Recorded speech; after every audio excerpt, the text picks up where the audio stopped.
Alrighty, team. So hopefully you're already underway with your quarter 3 goals or the 3-month Change Your Life challenge if you're doing that with us.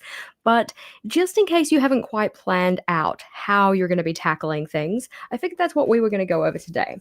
So having a look at some simple ways that you can plan out your goals so that you can really get in, take action, and make the most of the 3 months ahead. As we're going through, if you have any questions about either what we're doing or the Change Your Life challenge or anything like that, just drop them in the comments. Just make sure that you put 3 question marks or at least one first, because I will be able to spot that a lot easier than just like a kind of hidden question mark at the end. I know it's not good grammar, but I appreciate you doing this for me so that I can answer the questions you have.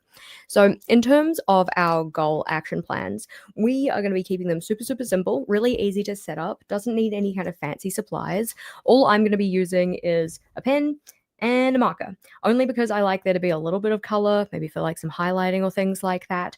It's not actually necessary. So like technically you need a pen and something to write on. Unless you're typing it, then you just need something to type on. I do like having it on paper, one, because that's kind of my whole deal, and two, because there is power in handwriting things. We are a lot oftentimes better to remember. Like things will be easier to remember if we actually write them down.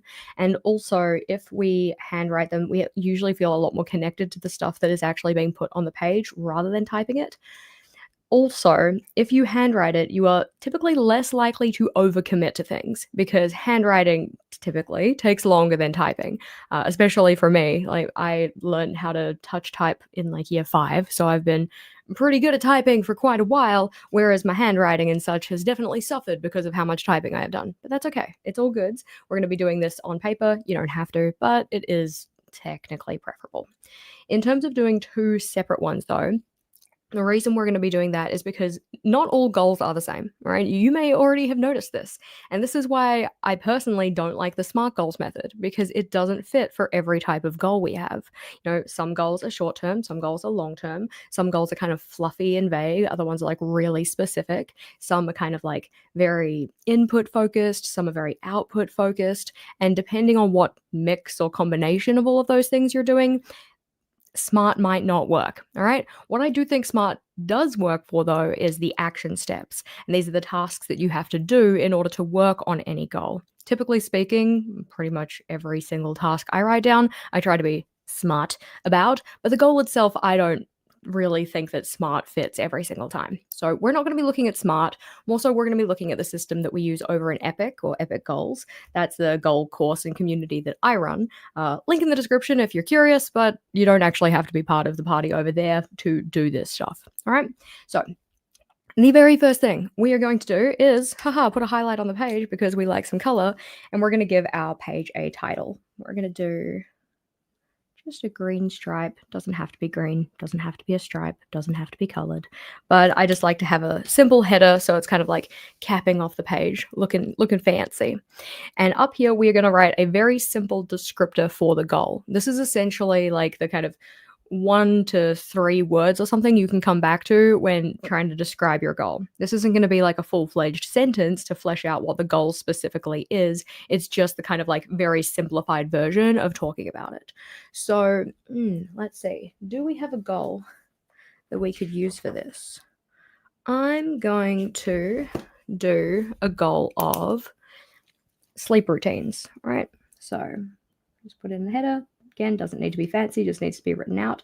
This type of goal that we're looking at is the kind that you need to do like the same kind of steps over and over and over again.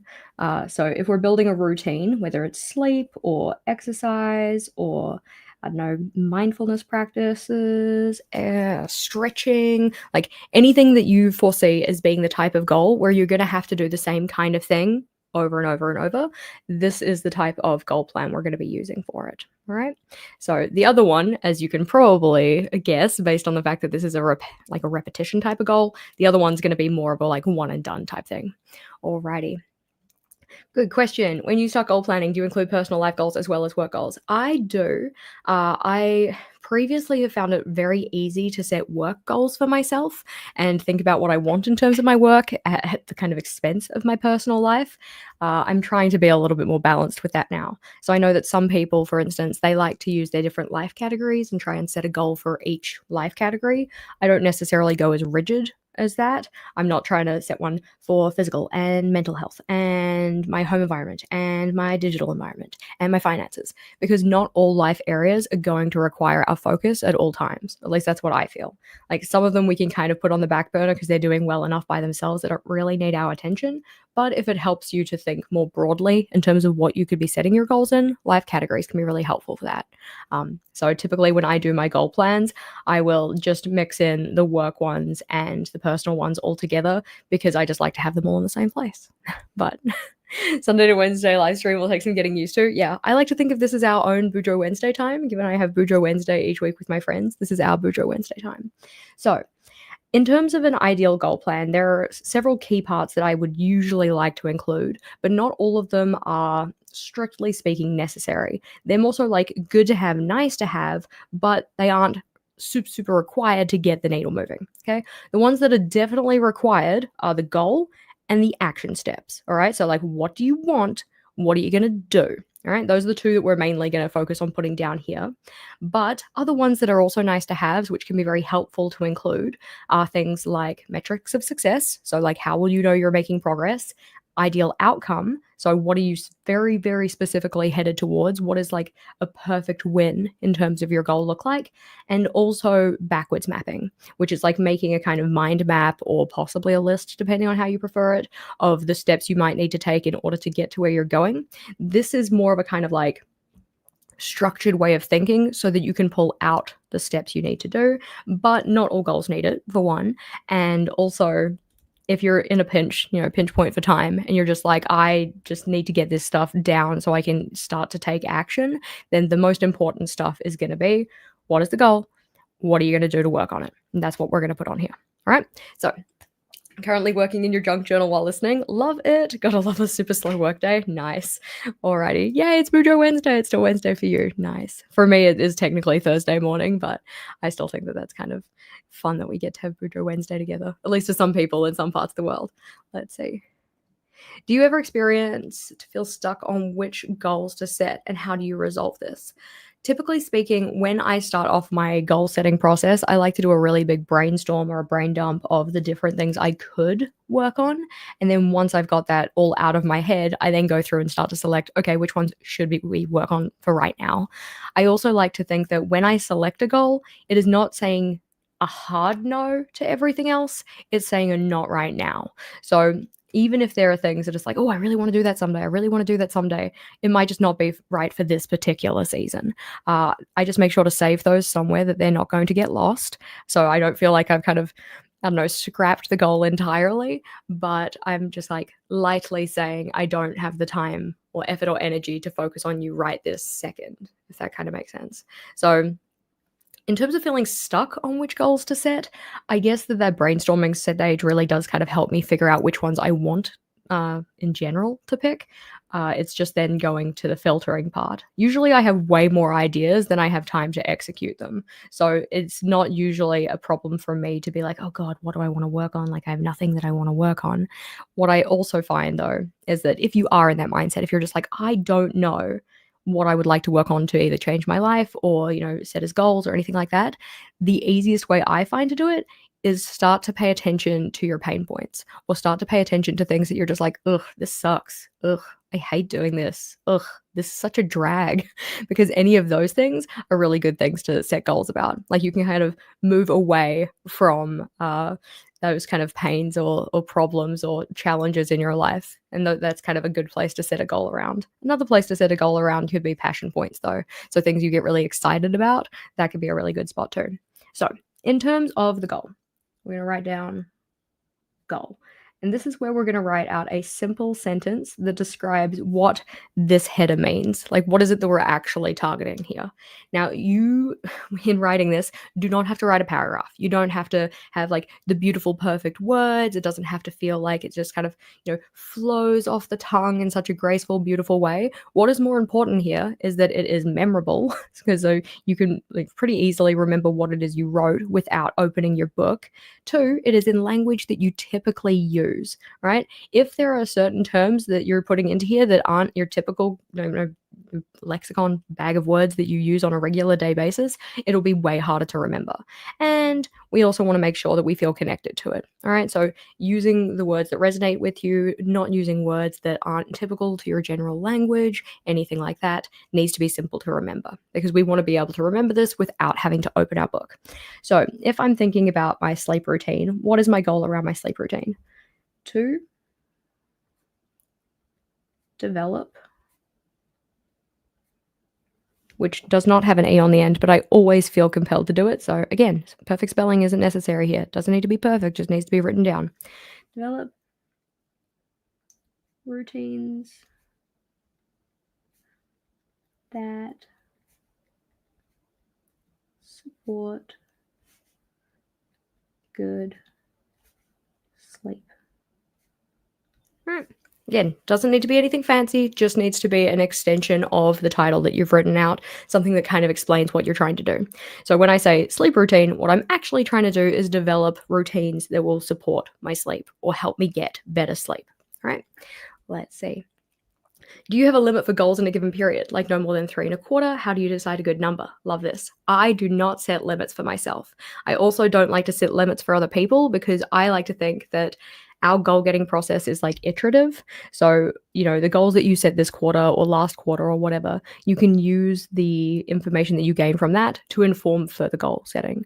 So, for instance, if I had set, like, let's say 7 goals last month, whatever, it wasn't actually 7. Well, it might have been. Let's say I set 7. If I find that at the end of the quarter or month or whenever I set them for, I have achieved 2 of them, I have neglected 3 of them, and the other 2 are like partially done, then that gives me an indication that 7 might not be the right number, given that 3 of them didn't get worked on. So maybe I could only realistically work on 4 at once and see genuine progress for those. That would be something that I'd be paying attention to. Also, because not all goals are exactly the same, because some of them are like a one and done, whereas some are routine building and such, it very much depends on what types of goals they are. Because I could set, like, let's say 10 routine goals. That would be too much, especially if they're going to be daily routines for me personally. All right. It is a very personal thing. If I set 10 routine goals or 10 goals that require me to do something on a daily basis, I am going to get overwhelmed. I might succeed at 2 of them if I really push myself and don't get overwhelmed by the other 8. Whereas if I set myself 10 goals that are kind of like a one and done, like little project goals that have, like, I don't know, a weekly to a 2-week timeline or something, I could definitely get 10 of those done in a quarter if I kind of space them out and, just work on one of them for the first week and a half and another one for the next week and a half or something like that. So depends on the types of goals you've got, depends on how you kind of approach your goal getting, I suppose, and also depends on how much time you have, because sure, everybody has the same 24 hours in a day, but we do not have the same responsibilities that fall within those times. So for some people, there is a lot of open space in their calendar that they can use to work on goals, whereas for other people, there are a lot of other requirements or commitments or like in health concerns or whatever that they have to take into account when trying to set themselves that number. If you kind of catch my drift on that. But anywho, so we've got the title. Nice and simple and snappy. We have what the goal is. Simple sentence, everyday language, but still feels like we're connected to it and it resonates with us. From here, in an ideal world, what I would typically go and do then is write down the ideal outcome. Like, really expand on this. What does success look like at the end of this time period? This is going to be really, really helpful to include so that you have a very clear picture of what you're trying to aim towards, which means that then you can start to pick action steps that are going to help take you in that very specific direction. But if you do not have time for it right now, I'm not going to make you write it down, all right? Because we want to be able to have this plan ready to go to take action. If you feel like it would still be helpful to have, though, what you can do instead of writing it down is just do a little voice recording on your phone or record a little video for yourself that you can come back to remind yourself of what it is that you wanted.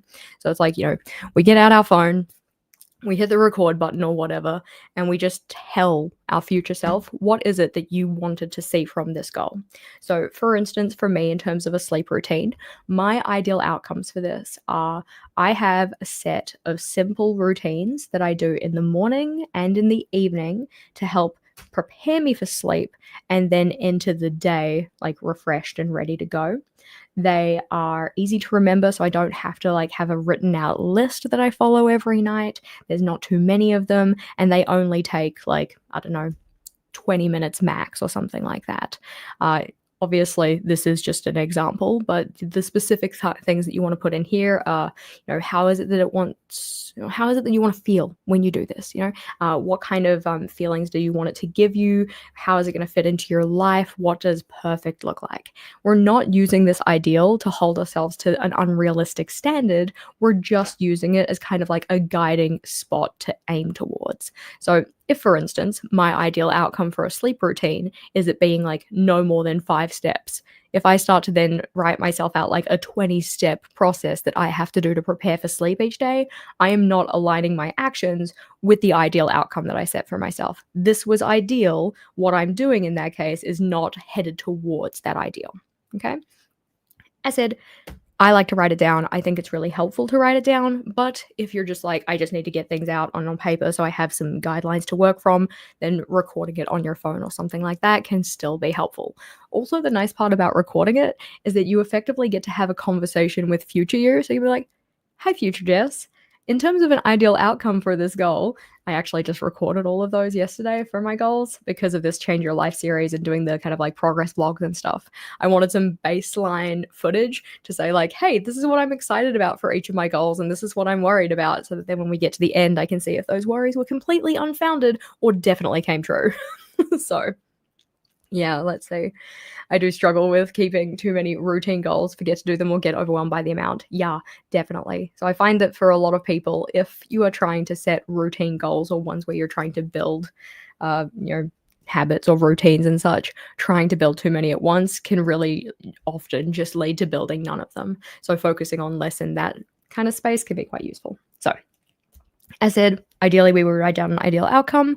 Ideally, we would also write down some metrics of success. We're going to talk more about that in a second. But what we definitely are going to have on our plan are our action steps, or the things that we're going to have to do in order to work on this. Action steps. Now, given the fact that this is a type of goal that is going to require us to do a series of steps repeatedly for the most part, most of this is going to require things like habit trackers or some kind of like log, depending on what kind of thing you're going to be putting into this, like, what kind of steps you want to record. Like, if you're going to be setting up the steps you're doing before sleep, do you also want to record the amount of sleep you're getting? Like, do you have something like a Fitbit or an Apple Watch or something like that that can tell you how many hours of sleep you got or anything like that? That could be an interesting statistic to keep with it. Very much depends on what kind of routine you're trying to put into here. But in the most general sense, some kind of a tracker or a habit tracker, routine tracker is going to be helpful for this type of goal. But oftentimes there are things that we need to do before we start to implement those routines. And this is where a lot of goals can kind of fall down. So I find that one of the biggest things that stops me from making progress on my goals is thinking that I need to do like all the research. I need to have all of the information before I get started. Let me know if you can relate to this. I have to have all the information. I have to have a perfect plan in place. Otherwise, I can't take action because I'll do something wrong. I'll, start heading off in the wrong direction or something like that. This can very much kind of like cripple us in terms of making progress and even getting started in general. But we can honor this. We can honor this on our plan by making sure that we actually write out that that's a step we want to do. Now, when it comes to writing out my goals and the action steps for them, typically I like to structure it in a way that means they're kind of tied to individual weeks. It just makes my life a little bit easier. I'll find you an example. So, for instance, this one here, this is me working on my future me problems. So these are the week numbers for the year, and I just go and tie each of them to one of the things that I need to do. So for these one-off things, I'm glad that you guys can relate. For these one-off things, what we can do is tie them to specific weeks. Now, given the fact that we're working on a 3-month period of time here, we probably want to get these one-off tasks, for the most part, done closer to the start. So currently, for me at least, in the way that I count the week, it is week 27. So I would say, 27, 28, 29, 30, depends on how long you actually want to be doing these one-off tasks and depends on what one-off tasks you have. Typically speaking, I would write out the weeks for the entire of the quarter, so I'm going to do that here. 31, 32, 33, 34, 35, 36, 37, 38, and 39. Then I just like to put a dot because I like to have a bulleted list and task. That tells me the thing that I'm going to need to do. So for these one-off tasks, I'm going to be writing those underneath this task header. I can just put a little bullet so that I can cross things off as they happen. So maybe the first task that I have to do, and often this is the first task that I have to do for pretty much any goal, is some kind of research. Now, like we talked about at the start, I don't like smart goals, but I do like smart action steps. Because this action step list needs to be the things that we are going to do, the things that we actually have control over, the stuff that we could just wake up and decide to get done. That is what we're aiming for here.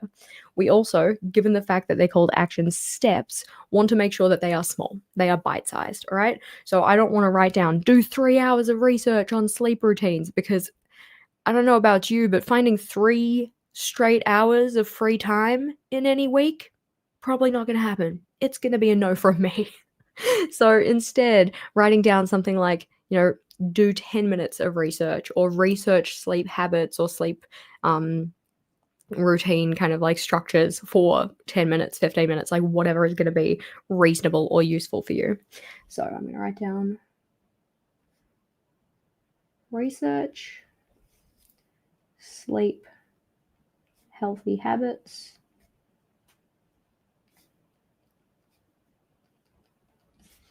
for 15 minutes. Yeah. All right. If you need more space, totally take up a full page if you want to. I don't feel like I need that much. I'm going to write really small and scribbly. Alrighty. Do you make trackers for all new routines? I do not necessarily make trackers for all of them, but it depends on how kind of like, I don't want to say serious because I like to think I'm a pretty serious person. I'm not a serious person, but I do find that sometimes trackers and I don't just kind of like we just don't get along, So if I'm going to be implementing new routines, I typically will set up trackers for those, and I will typically aim to do them on a weekly basis rather than a kind of monthly or yearly basis or anything like that. Mainly because if it's on my weekly, it's front and center. I'm more likely to actually see it and thus check in with it and remember to do the stuff. And also, if I find that after a week, that new routine that I'm trying to build actually isn't working for me in some way, shape, or form, then it would be kind of nice to be able to tweak or change that rather than committing myself to like, okay, here's a full month and you have to do 45 minutes of exercise or something like that. And then I realize that 45 minutes of exercise doesn't fit nicely into my day, but maybe a 20-minute walk does or something. So being able to change things or like tweak and adjust, but kind of like still keep the end in mind, still keep the goal alive. I like to be able to change those. Good question about this one. Do you keep using them once the habit becomes part of your life? Typically speaking, I will let them go, but sometimes I will bring them back. So for instance, when I was on a new medication where I had to take it in the morning and the evening, I kept that on my habit tracker for literal years because anytime I tried to take it off my habit tracker, I found I'd just forget whether I'd either forget to take it or I'd forget whether I took it. So that was something that I did have to keep bringing back into my system. Nowadays, now it's been like 84 years. Okay, it hasn't been that long. I think it's been like 4 years on this medication. I have gotten to a point where I'm like, I do not need that on my tracker anymore. I think I haven't had it on my tracker for like maybe a year roughly now. So it still took a good long while of it being on there for me to feel like that was actually a habit more than a routine I was trying to build. All right. Do you use a dedicated goal journal or include it as part of your regular journal? I feel like I would need a page a day to achieve it all. I have a separate goals journal, being this one here. It says you got this, feels very goal related. I keep it pretty much exactly like we've got on this page here. Really, really simple. It's just I use gray instead of green because I don't want to let perfection get in the way of me writing these things down. And in my personal everyday journal, I get very particular. I'm a bit of a persnickety biscuit and I like things to look nice and to be decorated and all of that kind of thing. This is not decorated. This is typically kind of messy. doesn't have things in the perfect order. It doesn't have things with perfect English, and it's not something I decorate. So because of that, and because of how I get with my regular journal, I just opt to keep it in a separate place. That's not to say that you have to.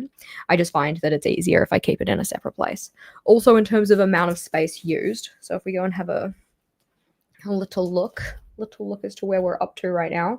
I started this journal at the, I guess you could say, the end of 2023 in preparation for 2024, and I'm up to here thus far. So I've gotten about half of the way through it. That black line is the start of the new year. So for 2024, I used that much.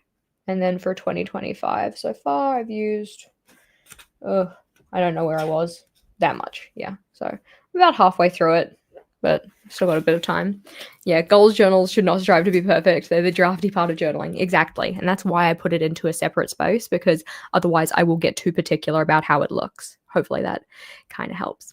So in terms of this one though, for our starting off goals kind of a thing, or starting off action steps for this goal, there might be a couple of other things you have to do.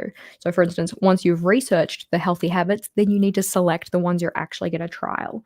So select routines to trial.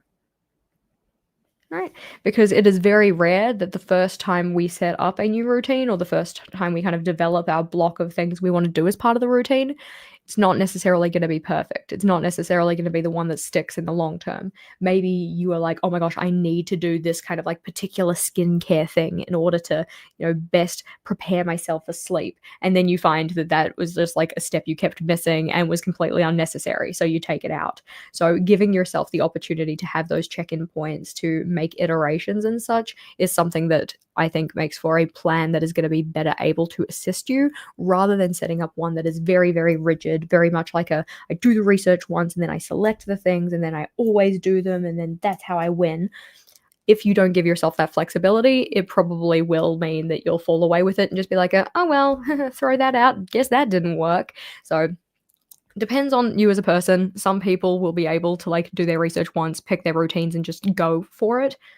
Those people might not be in the room with us. If you are that person, I am so jelly. I'm so jelly. But so as you write out these one-off tasks that you want to do, then we need to map them to which week we're going to get them done. This is making a commitment to yourself to say hey, this is the thing to do, but this is when I'm going to be doing it. So for most of these research tasks, given that we're planning across a 3-month period, we're probably going to want to do that research fairly early in the piece so that we can get underway. Jess, you're hilarious. Thank you. I try really hard. So research better sleep habits and routines. We're going to put that in the first week. We've made it so that it's only 15 minutes. So we're keeping it very small, very actionable, can be done. And then once we've done that research, maybe in that same week, we want to select the routines to trial, and we can start trialing them in the next week. So then for the second week, or week 28, our action could be trial and track iteration 1. Iteration 1. Now, oftentimes when we're trying to develop a new routine, especially one we're trying to find a benefit for us, we're trying to make it benefit us in some way, shape, or form, we don't give it long enough of a trial period to see if there are genuine benefits, especially because anytime you're trying something new, you are the learner. You are in the learner stage. It's going to take you a while to get into a kind of pattern with it or flow with it and find it not so clunky and weird and awkward. I've just recently started doing stretching routines. I've done 2 days so far, and I was just like, I am the most uncoordinated person I know right now. How is it that this lady is balancing on one knee and she's got her other foot up? There are 2 touch points on the floor, but I kept falling over and I'm like, oh my god, this is a mess. I'm never gonna get this. And I'm like, excuse me, in a saboteur, Jess, how dare you? You are a learner. You're allowed to be a learner, and you're allowed to take time to develop new skills. So with that said, make sure that you give yourself a decent trial period. I've put it down here that this person, hypothetical person, is going to trial these routines for a full week. And then maybe at the end of that week, they review and say what was working, what wasn't, what is feeling a little bit clunky. So let's just say, for instance, that part of the routine that they're developing to promote better sleep or whatever, is that they want to do a kind of like sleep time meditation or put one of those kind of like guided meditations on to help them get to sleep faster or kind of like relax into their sleepy time.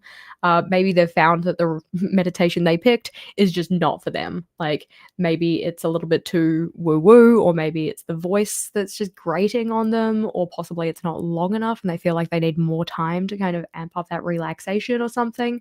So, giving yourself these check in points or these trial points just means that you can make edits and adjust. So you kind of stay the course, you don't quit, right? Because we don't want you to quit. We want you to be able to change your life. We want you to be able to do these things that you've been telling yourself, like, I want to do this at some point. Some point is now. Let's actually do the thing. Trying cycling felt the same. Like, what do you mean I can immediately ride 30 miles without dying? I know, right? It's literally that. I was doing these kind of flexibility stretches and I was filming them for my baseline stats and stuff. And I'm like, oh my God, like, how I didn't realize how inflexible I actually was, probably because I was using Vogel as my only other comparison point, and he is hella unflexible. Inflexible? Not flexible. Doesn't matter. So, you didn't realize that it was a live stream. Well, I'm glad that you're here now. I'm glad that you made it along. So, ooh, good question. Alrighty. So, what is your number one tip you would give to someone who is just getting started with goal setting of quarterly goals? Personal general recommendation would be to start with a smaller number than you think you can handle. Not to say just start with one, because I do not like to dictate how many you work on at any given time. If somebody told me I was only allowed to work on one goal, I would bite them and then I would just quit because I don't like being told what to do. Rebel brain would kick in. But if you think, for instance, like you've got, I don't know, let's say 8. If you've got 8 goals, you're like, oh, I really want to work on all 8 of these. Aim for just like 5 or something, pick out the 5 that you're like, oh, this is the most exciting. I'm going to work on these ones instead. And I might just like park the other 3, or pick the 5 that are like, most time pressing. They feel like they're the most urgent to be worked on or something. Mainly because, and we know this already, if you split your focus, you typically make less progress in all of the things you're trying to focus on. It is what it is. We only have so much time. When you try and dedicate that time to a whole bunch of things, you might make less progress. But I'm the kind of person who, if I try and just work on one thing, I will get bored and then I will make no progress. And then it's like, okay, well, I could have made a little bit of progress on these 5 things. Instead, I made like the tiniest amount of progress on this one thing and then no progress on anything else because I told myself I had to only focus on one thing and I got bored and I didn't have anything else to kind of like turn my attention to when I got bored. I was the kind of kid who, anytime we had an assessment or a test paper or whatever, I would get started on the first test question and be like, no, I'm done with this one. It's like, it's not finished. Oh, I'm done with this one. I'd like flip. Oh, here's question 3. I'm going to do question 3 for a bit. Oh, I'm done with question 3. I'm going to like flip to question 6. Oh, yeah, okay. We'll do some of question 6. Okay, now I feel like I can go back to question 1. I wouldn't do it just like 1 and 2 and 3 to completion. I'd just like chop and change and jump around and such. And I treat my goals in a very similar way. Yeah. The hardest part for me is that I'm not perfect the instant I try, throw the whole idea away. I know, right? It can be very much that kind of thing. We have to remind ourselves repeatedly, like, you are allowed to be a learner. It is okay to struggle when you're developing new skills. That is kind of the part of like the purpose of it, to learn something. But yeah. So once you've written off your one-off steps, these things you need to do once, and you've tied them to each of your weeks, then we need to set up a tracker type system for ourselves, because these are going to be the things that we want to do repeatedly. Now, how you set up these trackers and where you set up these trackers is completely up to you. I know, for instance, like we mentioned before, I find a weekly tracker a really good kind of system for me, because then it's right there. I can check things off and such, but we also have some other options. So let's go have a look. Let's go have a look. So, for instance, my routine tracker today is here. We might as well fill it in while we're here, because why not? So, wake up by 7:30. Yes, I did. Social free morning. And by that, I mean a social media free morning. That's something I'm aiming to do. Yes, I did. Exercise? Yes, I did. Daily task list? Yes, I did. So, these ones are obviously kind of abridged versions of the things that I'm trying to do, because if I say social free morning, it's like, don't look at me, people, I don't want to talk to you. No, social media free. Similar idea with the daily task list. This means that I have a written daily task list before I get started with the day, that kind of a thing. So these are the routines. This is my weekly tracker, but as said, that's not necessarily going to be perfect for everyone, and it also depends on the types of routines you're trying to build. If the routine you're trying to build isn't necessarily as specific as one like a sleep routine, one where it's like, I need to research the steps and I need to figure out which ones I'm picking and then trial them and stuff like that, you might just need a really simple tracker. So we go and have a look at a simple tracker. Don't look at me, people. Social free morning. Yep. So this one, for instance, is a nice simple tracker. This one is structured so that it is Monday through Sunday across the top and then the week numbers down the side. So this one is intended to be used across an entire year, like a year per page kind of a thing. So we've got weeks 1 through 52. We've got Monday through Sunday, and then I can just check things off as the thing happens. Notably, this one is an exercise tracker because that's what it says on the title. This is really good for people who want to be able to see patterns that happen across the week. For instance, obviously with this one, I'm doing a pretty good job. The point where my chain broke off was a Thursday. Thursdays are now a day to watch out for. I'm not shocked by the fact that I dropped off on a Thursday because Thursday is historically the day that I lose motivation to do things. Which is funny because we're filming on a Thursday now, but I'm motivated to be here because I like spending time with you. Anywho, so this kind of structure can be really good for any kind of routine that you're trying to build that you don't need to be super specific with it. You just need to check in the box to say that the thing got done. You don't need to record any additional information like, for instance, if you're doing your sleep routine one, you don't need to say like, oh, I got X amount of sleep last night, and that's how these different things have really helped me. You love that layout. Seeing the patterns in a yearly view might really help you. Yeah, I find that this structure is just great for being able to see those patterns because it is structured in a typical week, and a lot of people have a natural weekly energy cycle or whatnot. It becomes very clear on a structure like this. Obviously, we also have other types of trackers. So you could have a little kind of like monthly calendar view type tracker. I'm going to go grab you one because I think it's good to be able to see these things. Let me go grab you a journal. Whee! We're going to grab this one. Here. So, other types of trackers that could be very helpful could be something like... Just ignore the fact that it's not filled in. It was Christmas time and I got distracted and overwhelmed. So you can have it that you have just like numbers 1 through 30 or 31 or 28 or whatever down the side, and then a column for each of the things you're trying to do. Typically when I set these up, I like to use little icons. If you are not familiar with the icons though, actually writing the words out could be helpful. And you just go and color in the box or cross off the box when that thing happens. We go to one that is different structure. See, you can kind of see what it looks like as you actually fill it in. I notably didn't fill it in at the end, and this is why I moved away from monthly ones, because Jess and the monthly tracker don't work very well together. She gets to the mid-month point, the motivation falls off, and she doesn't go and fill the rest of it in. But we could also set it up so it is a mini calendar style. So having a little mini calendar for each of the things that you want to do, and then putting either a color in the box or crossing off the box or anything like this. This one was a dot, means I didn't do it. Yeah, because I'm like, I would have used my to-do list most days. A cross in full means I did the thing. Literally says it here. This is why we include keys. Come on, Jessica. Cross meant that I did the thing. A half cross meant that I partially did the thing. A dot meant I did not do the thing, which makes a lot of sense because going to bed before 11 p.m., that is not something I used to do. Now it is something I do on a regular basis. So if you find that a monthly tracker works well for you, I would usually go either to the vertical style that we had before or the mini calendar style. Just depends on how you like to see things structured, because for some people, finding which day of the month or whatever you're supposed to be looking at in that kind of vertical style is a little tricky, but using a regular calendar style can be very easy for that. So monthly trackers and Thursdays, yeah, they are my nemesises. Yep, me and them don't get along, but that's okay. So in terms of finding a structure that actually works for you, my recommendation would be to start with the smallest window of time first, trial that, and then move on to the ones that are for longer spans of time if you find that you're doing okay with the kind of shorter span. So by this, I effectively mean like start with a weekly tracker, see if that works. Then if you're like, yeah, I feel like I could try a monthly, go to the monthly, because then at least you know that the weekly works if the monthly doesn't. If you start with a monthly and you're like, cool, I've like committed to having this tracker for this entire month and I haven't been using it, then you also don't have that data to fall back on that you had in the weekly space.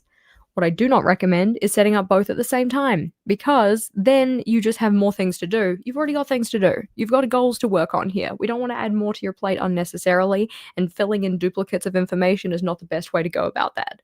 But you are also your own person, so you can do whatever the heck you want. I'm not your manager. So, in terms of this, what I often like to do for any type of action that is going to be repeated on a weekly basis, I will put that in a structure like this still, though. So let's just say that we have like a weekly check-in type thing. Weekly routine check-in. So maybe this is you having a look over your data from the last week and seeing which of your routine steps you actually managed to do, the ones that you consistently hit versus the ones that you didn't consistently hit, and then possibly considering why that was. It's like, okay, every single day I managed to brush my teeth before bed, but I didn't remember to do my meditation. Like, what's going on there? Gives you an opportunity to dig a little deeper and figure out what's happening for you. For those types of things that you want to do on a weekly basis, and you don't want to be like weekly check-in 1, weekly check-in 2, weekly check-in 3, I will just go and put a dot underneath all of the relevant weeks that I want to do that, which in this case, given it's a weekly check-in, it'll be every single week.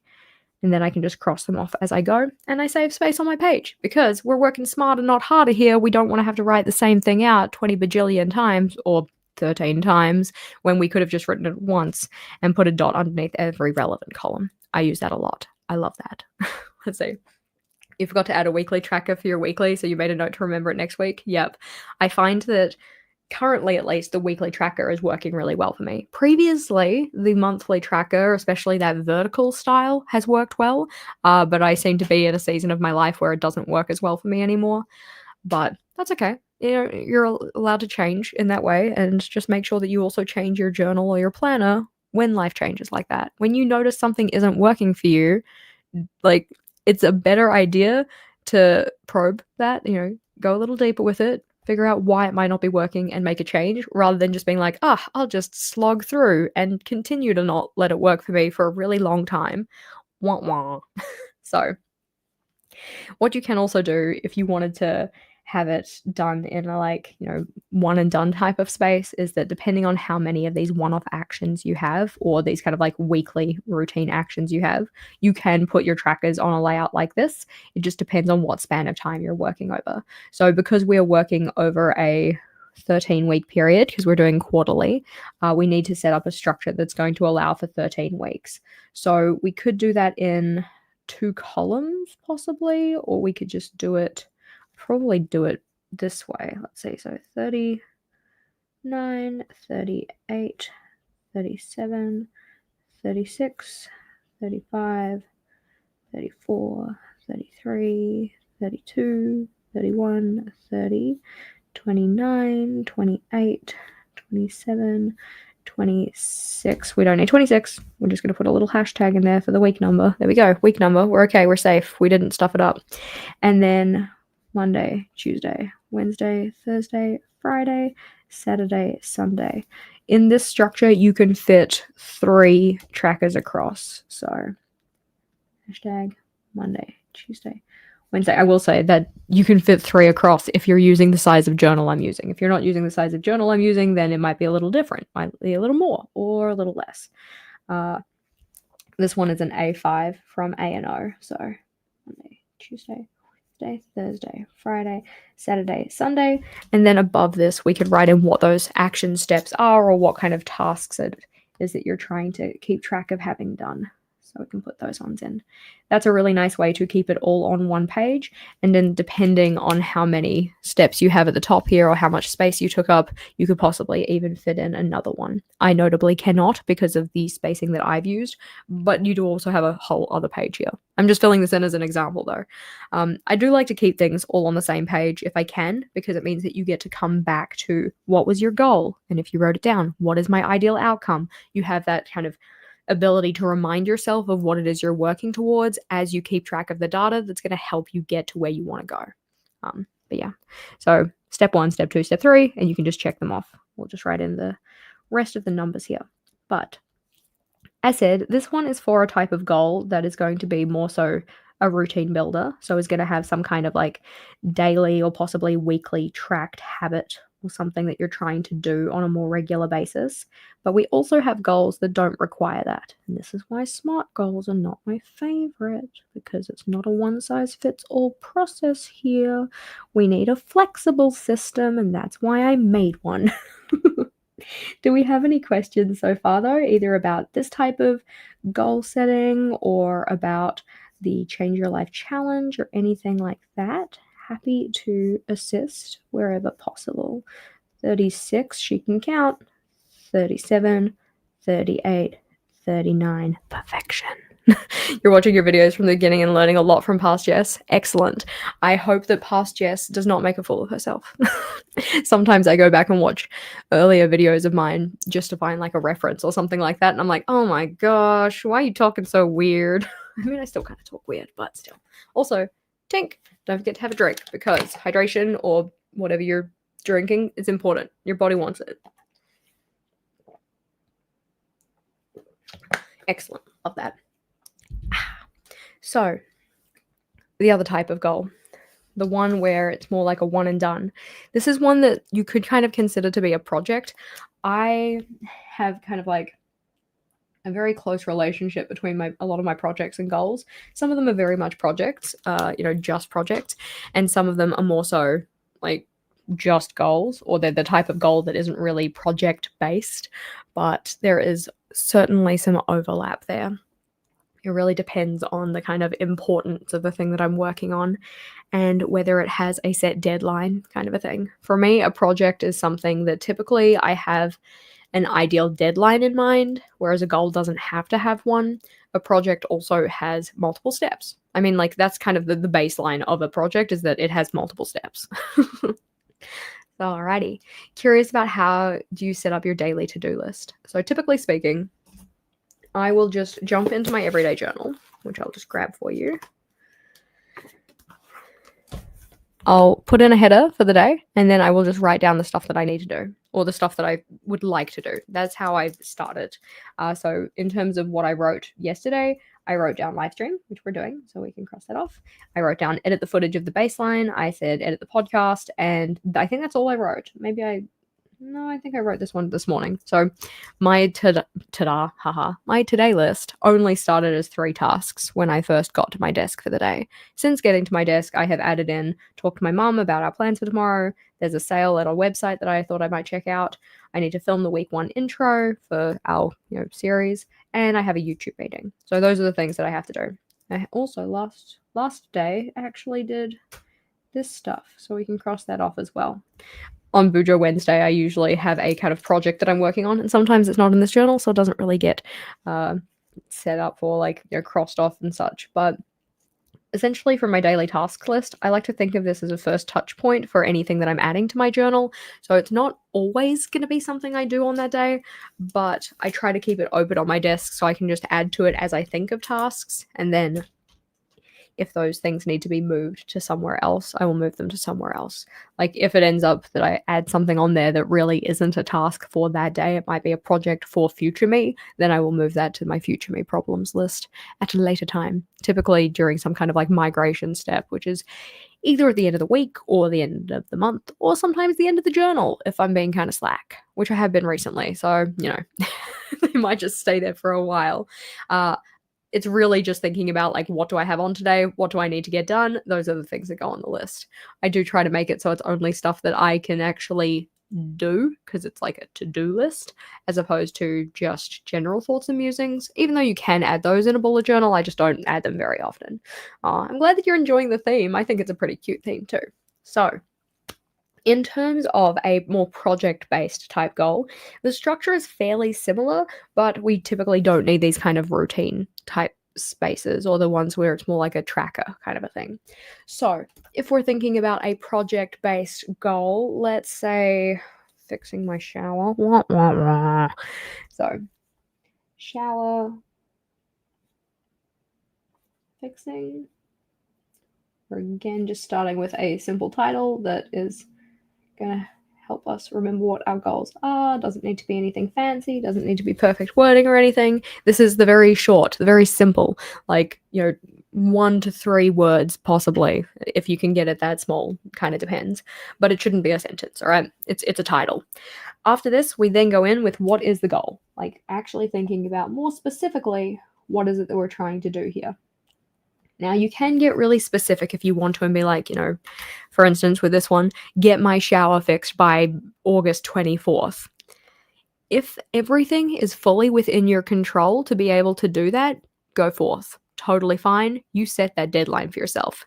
For me, given the fact that the person fixing my shower is a contractor and I can't control the contractor, like I could politely ask them to come at a particular time and date, but at the end of the day, if life happens and they might not get to it, it will make me more frustrated to have set that very specific deadline for myself that is not within my control to meet.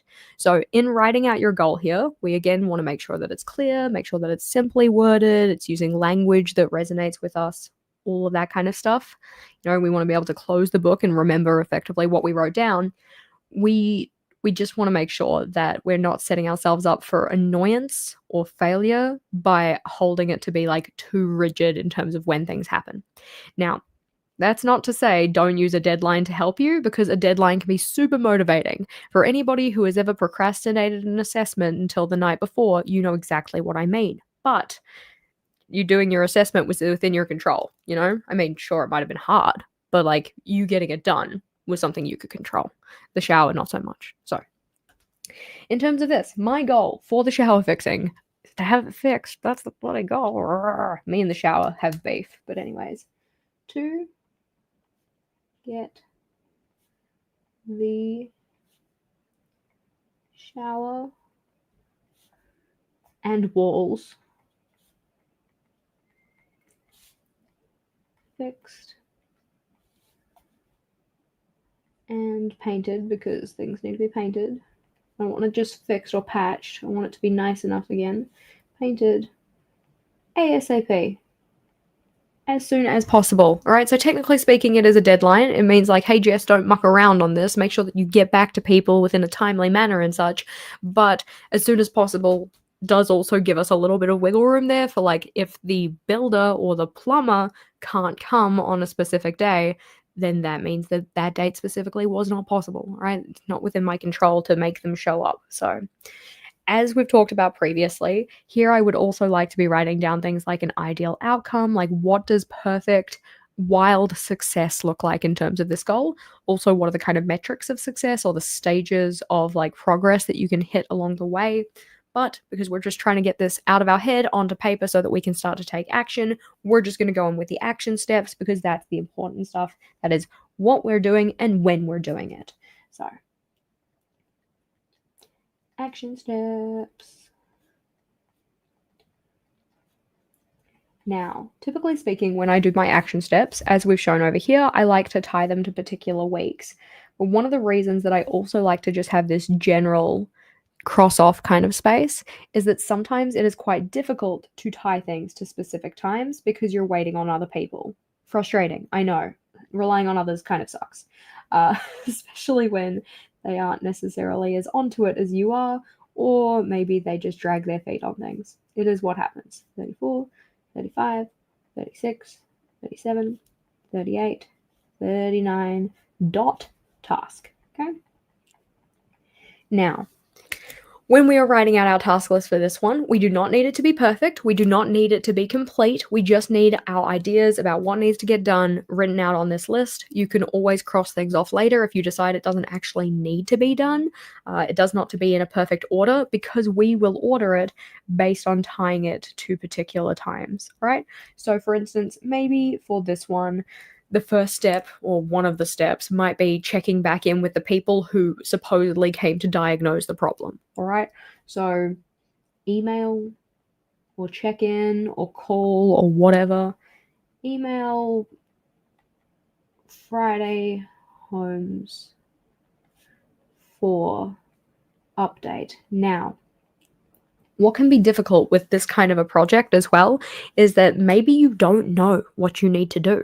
Like right now, let's just say I don't know what's wrong with the shower, which technically I kind of don't. Vogel probably has a better idea, but still, let's just say I have no idea what's wrong with the shower. So I don't know specifically who I need to get in contact with. I don't know like which kind of builders or contractors or anything like that needs to come and do work. I don't know how much money I need to save. I don't know, like, a lot of unknowns here. And there's only so much that I can find out because I can call these people and talk to them or email them, and they will be so super forthcoming with information. We absolutely love it. Said nobody ever, but still. Even though you don't know everything, you do not have to know everything, all right? That is not what we're aiming for here. But you do probably have a pretty good idea of some general things that have to be done and some actions you could take around that.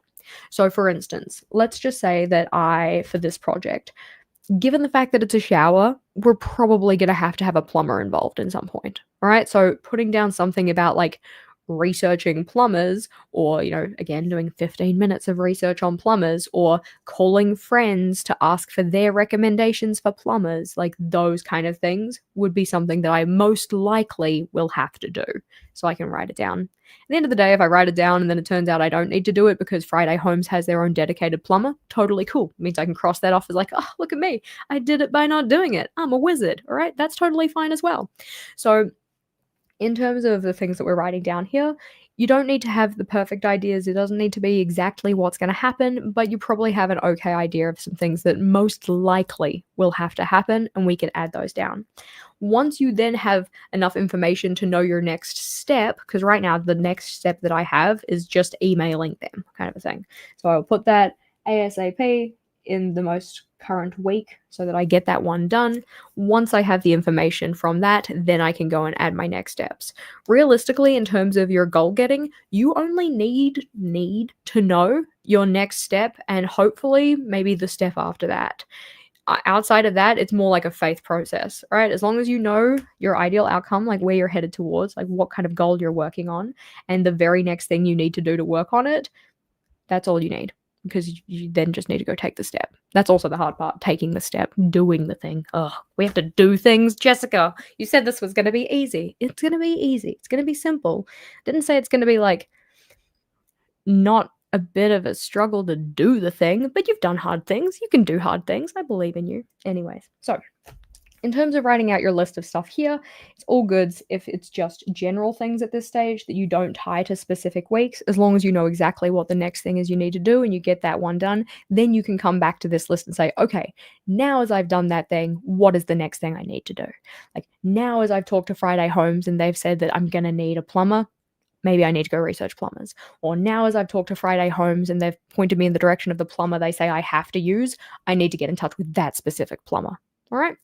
So, writing out your list, writing out your bullets, only tie it to the weeks once you actually have a kind of confirmation that you can move on with that, because there's no point in me writing out a laundry list of things to do here and then tying them all to specific weeks only to then have like something earlier in the process not happen, you know? Alrighty, good question. How do you deal with goals that repeatedly fail, such as not achieving a routine or if the goalposts keep moving? Typically speaking, I like to think of it as there's not something wrong with the goal, there's something wrong with the process. So if it's a type of goal that is about a routine, I'm going to take exercise for an example because it's just something that I have struggled to build into my routine repeatedly, time and time again, and now I actually seem to be succeeding at it. Yay. The thing that I found was the biggest hindrance there is setting my expectations for that outside of my comfort zone, like well outside of my comfort zone. I kind of felt like if I'm going to do exercise or like be somebody who does daily exercise, I have to be pushing myself, gym bruh, profusely sweating, like protein shake with real steak. Okay, that's not even related to exercise, but hopefully you kind of catch my drift here. I was setting my expectation of what that needed to look like in such a way that it was incredibly unappealing, and thus rebel brain kicked in. She's like, you're not going to do that. That sounds like it sucks. So instead, I decided for those routine goals, you set the bar like laughably low and then get that right. I know that the thing with laughably low bar setting here. Like, for instance, for me, when I was first getting started, it was just, we are going for a walk. Like, that is it. You will walk every day. It does not have to be a certain length. It does not have to be like a certain number of steps or anything. You are going for a walk every day. I also got an accountability buddy, which really helped there because I made, quote, quote, made Vogel come with me. So then I had somebody to walk with. It made it a lot easier. But because I set the requirements for success there lower, it meant that I was able to get it done. Like, I was able to build the routine because I made it something that didn't feel as daunting or as scary to get done. And then the nice part about that is that as you start to have success with something, it builds motivation for you. You want to keep going because you've had the success already. That kind of makes sense. A lot of people wait for the time to be right to get started with something, or they wait for their motivation to be there. But oftentimes it's the action taking that builds motivation. Like, if we go and have a look back at my cute little Gianna, she's so cute. We love her. Here we go. So, in terms of my little journal here and such, I, on a Monday, said to Vogel, I'm just like, you know what? I think we should go for a walk today. And he's been asking me to go for walks with him for ages, so he was very excited. So we did our walk, and he's like, oh, do you want to do it tomorrow? And I'm like, you know what? Yeah, I think I will do it tomorrow. So I did it the next day. And I'm like, oh, well, now I've got 2 in a row. Can I get 3 in a row? So we got a third one and a fourth one. And then we got to day 65 and I fell off. But that's okay, because I knew by that point, it's like, but I can do this. I can work repeatedly and do this exercise daily and such. So once I got back home from Go Wild and I had my period of being sloth mode again, I got back to it. And now we're on to what? 35? 1, 2, 3, 4, 5. Yeah, that's 35, 36, 37, 38, 39. But I would not have been able to get to 65 or 39 days in a row if I had held on to that kind of like mental image of exercise has to be ruthless. It has to be crunches and like sprints. And you have to, again, it's the profusely sweating thing. I don't know why it always comes back to me being like super red faced, which I usually have a red face anyways, but red faced, sweating, drenched in just like, extreme exercise juice. Gross. Yuck. That is not appealing. And thus, when I let go of that, I was more likely to actually keep on with my thing that I wanted to do. So if you're thinking about the routine that you're trying to build or something, how can you make it laughably easy? How can you make it like the most low bar? Like, if I didn't do it, I might kind of feel a little bad about myself. Not to say that I'm trying to make you feel bad about yourself here, okay? We're just trying to get your reps in. So I know for some people, they talk about the idea of like the goal or like the routine I'm trying to build, rather. The routine I'm trying to build is putting on my exercise shoes. It is not exercising. Because once I put the shoes on, then I'm like, okay, well, I might as well do the exercise. Or maybe the kind of routine they're trying to build is like getting on the treadmill and turning it on. It's like, oh, well, now it's moving. I might as well walk, kind of a thing. So that's the kind of thing that could possibly help incentivize you to build that routine. If I'm allowed to know what kind of routine it is, you let me know. If you'd rather keep it personal and private, that's totally fine as well. But I can give you more relevant examples if I have that info. Now, let's see. How do you handle goals that can't be accomplished in a quarter? Love that question. So when it comes to doing this kind of stuff, especially with setting the ideal outcome for it, I like to think about the ideal outcome at the end of the quarter. So it's like, let's just say, for instance, for this sleep routine, the ideal outcome for that might be, instead of having a perfected sleep routine, because it might be something that requires me to work on for a little longer, it could be have 3 healthy habits, or like 2 healthy habits established for sleep, like 1 for the morning, 1 for the evening, or something like that. So maybe it's just like I want to be routinely getting bright light exposure in the morning, and I want to routinely be getting into bed by a certain time, or something like that. And then after that quarter, you can start to build upon that or something. If you're thinking about it in terms of like a project one, what is the kind of like milestone you might want to hit by the end of the quarter? Especially for these ones, that can be a little bit tricky because, got to wait for them to get back to me, and I got to wait for the plumber to be free, and yada yada type of a thing. But in setting those kind of ideal standards for yourself, because remember, we're like using the perfection of the ideal outcome to kind of guide us. We're not using it as something to hold over our head and make ourselves feel bad about ourselves. Nobody made themselves feel bad to get to their goals and actually had success. Or if they did, they got to the success and still felt shitty. I don't want you to feel shitty. You're a lovely person. I don't want you to feel bad, all right? So in terms of setting those ideal standards and such, we're kind of just giving ourselves like a target to aim for. So what is the target you're aiming for in a perfect world in wild success for the end of that quarter? That kind of makes sense. I like the 5-minute exercise rule. You set your goal as exercise for 5 minutes and you usually enjoy it so much you continue. Exactly. Most of the time with those kind of routine things, it's the getting started that is tricky. Like for instance, if you're lying in bed and you're like, oh, I didn't brush my teeth.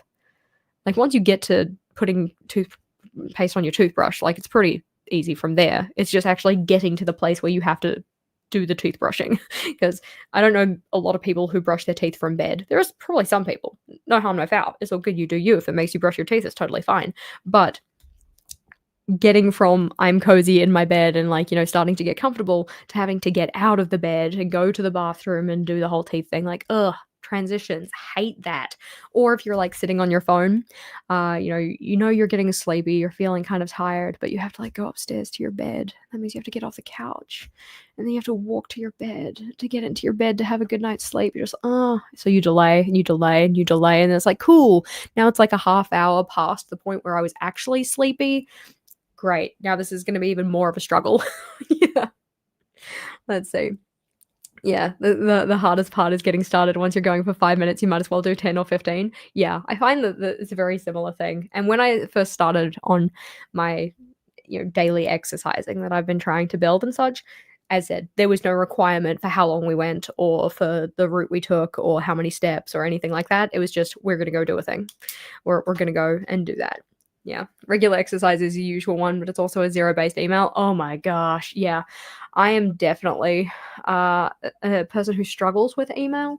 I've currently archived everything, and I'm trying to make it so that then I keep myself a set block of time on my calendar on a Friday to do email stuff, but I haven't gotten to Friday yet. So we'll see how it works, but I'm not there yet. So like, maybe.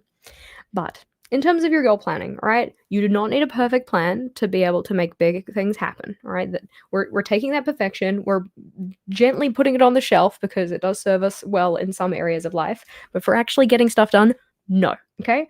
All we need to do is write out the title of the goal, write out what the goal is a simple sentence, all right? What is it that we're actually trying to achieve here? It would be nice to have an ideal outcome, but if you don't want to write it down because you don't have enough time, totally cool. You can record it on your phone so that you have something to come back to. This is what past me said they wanted. And then it's all about writing out your action steps. You can have your one-off action steps or your weekly based action steps in a structure like this, where we just have the week numbers, we have a dot for the task, and then what the task actually is.